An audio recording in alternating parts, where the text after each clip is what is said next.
आज एक्सरसाइज 19.3 हम लोग देखेंगे, ठीक है। ये जो विधि है प्रतिस्थापन विधि, प्रतिस्थापन इंग्लिश में जिसको हम बोलते हैं सब्स्टिट्यूशन मेथड।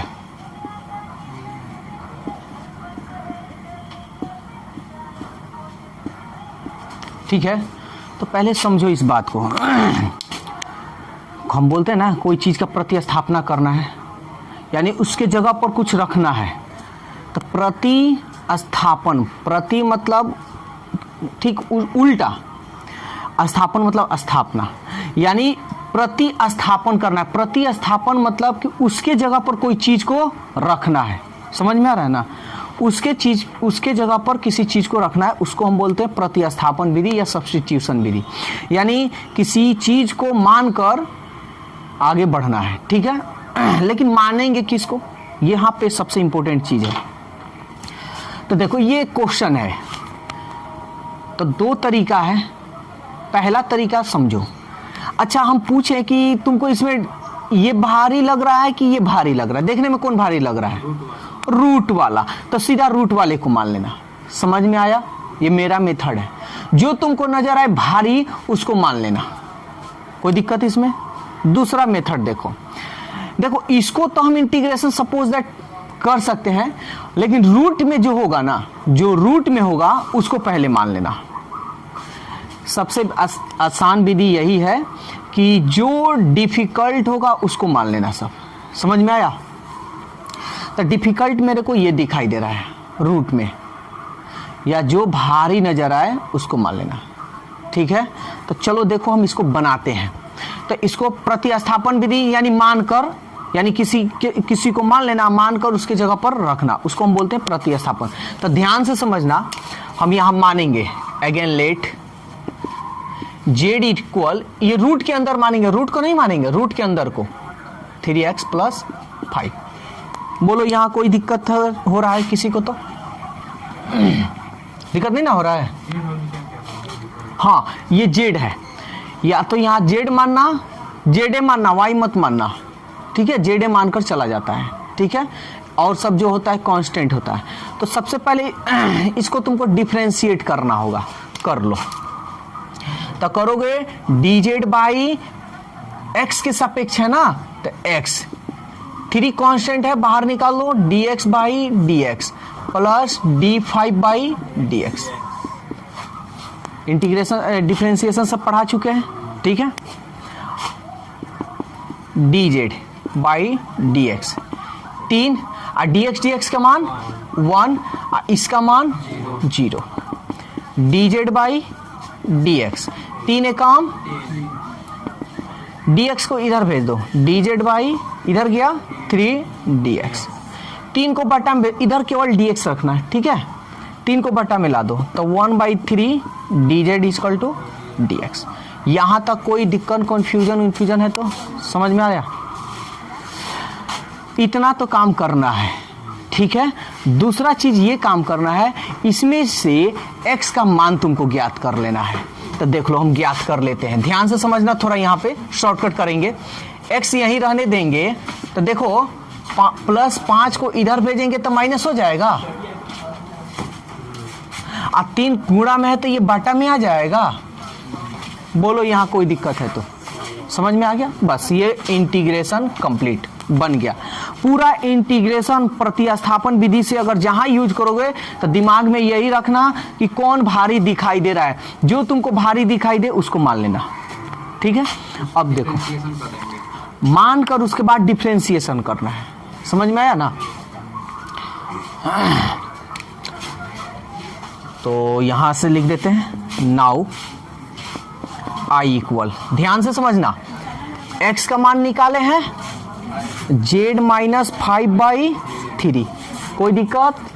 फिर क्या है +2, ब्रैकेट में है, ब्रैकेट में डाल दो, रूट 3x + 5 को क्या माने हो z, और dx बराबर क्या है, dx बराबर 1/3 dz। बोलो यहां तक कोई दिक्कत है तो बस इसको अब कैलकुलेशन करो, तुम्हारा सवाल बन जाएगा।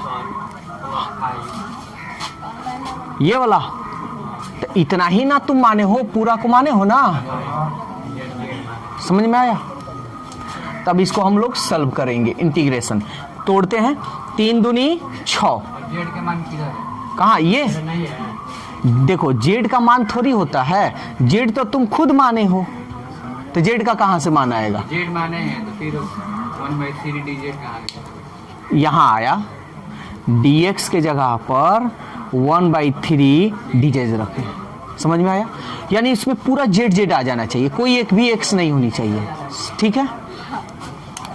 इसको तोड़ लो पहले, तो ये हो गया तुम्हारा 3 जेड माइनस 5 प्लस 3 दूनी 6, आज जेड के पावर ये 1/2 लिख सकते हो, 1/3 है तो रहने दो, अभी बाद में इसका काम कर लेते हैं। अब जो कांस्टेंट है निकाल लो, ये देखो तो 3 3 कांस्टेंट हो गया, बाहर निकाल लो 1/9, जेड 6 में से 5 गया प्लस 1, जेड के पावर 1/2 dz। थोड़ा सा भी जो होता है ना, इतना सा कन्फ्यूजन वो भी नहीं हो, 0.01% भी कन्फ्यूजन नहीं होनी चाहिए, ठीक है?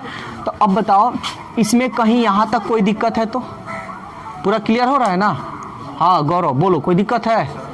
अब तुमको इसको गुना कर लेना है, 1/9 इसको इसमें कर लो तो जेड के पावर 1 है ना, तो अच्छा चलो लिख देते हैं, जेड के पावर 1/2, पावर छिपा रहता है, प्लस इसको इसमें कर लो, जेड के पावर 1/2 dz, 1/9, जेड बेस समान है तो 2 एकम 2, 2 1 3/2 प्लस जेड के पावर 1/2 dz।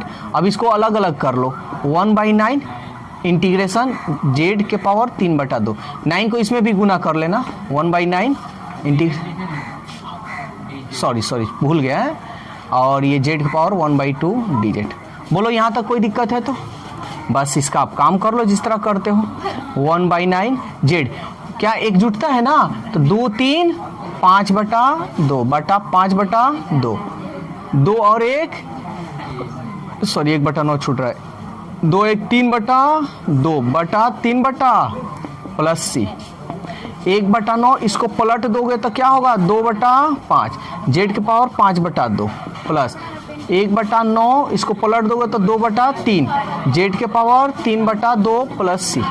यहाँ तक कोई भी कन्फ्यूजन, कोई भी दिक्कत तो बोल सकते हो, कोई दिक्कत नहीं। अब हम क्या करेंगे, जो इसमें सॉल्व करना है उसको सॉल्व कर ले, ठीक है? यहाँ देखो 2 एकम 2,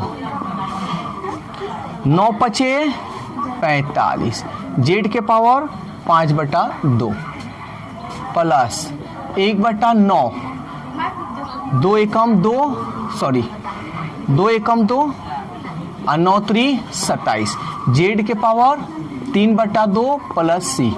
यहाँ तक कोई भी दिक्कत है तो कोई भी प्रॉब्लम कुछ भी तो बोल सकते हो जी, कोई दिक्कत तो नहीं, ठीक है? तब हम क्या करेंगे, इसमें जो कॉमन है वो कॉमन करेंगे। देखो तो क्या क्या कॉमन है, 2 2 कॉमन है, 9 कॉमन है, तो क्या बच जाएगा, 2 निकल गया तो 1, 9 कॉमन तो 9 पचे 45, सॉरी जेड भी तो कॉमन है जी, जेड के पावर 3/2 कॉमन, तो 2 निकल गया है, 9 निकल गया तो 9 पचे, तो 3 निकला है तो 2 बचेगा ना, 2/2 प्लस 2 निकल गया है, 9 निकल, 9 3 27, 3/2 ये जेड के पावर 3/2 तो निकल गया है, प्लस सी 2/9 जेड। अच्छा अब अच्छा इसको थोड़ा सॉल्व कर लेते लो, जेड के पावर 3/2 1/5 जेड प्लस 1/3 प्लस सी 2/9। अब यहाँ पे क्या करो, देखो मानने वाला मेरा आंसर नहीं होता है, समझ में आ रहा है ना, मानने वाला आंसर कभी नहीं होगा। तो हम तो जेड माने हैं ना, क्या माने हैं, ये ना माने हैं, तो जहाँ जहाँ तुमको जेड दिखाई दे रहा है वहाँ वहाँ ये रख लो, ठीक है? तो रख लो 3x प्लस 5 के पावर 3/2 1/5 x के जेड के जगह पर 3x प्लस 5 सॉरी प्लस, ठीक है, 1/3 प्लस सी। यहाँ थोड़ा एक काम और कर लेते हैं, पहले ही कर लेते या एलसीएम निकाल लेते तो सही रहता। 3x प्लस 5 के पावर 3/2, 5 3 का एलसीएम 15, 5 3 15, 3 3 के 3 5 15, 5 कम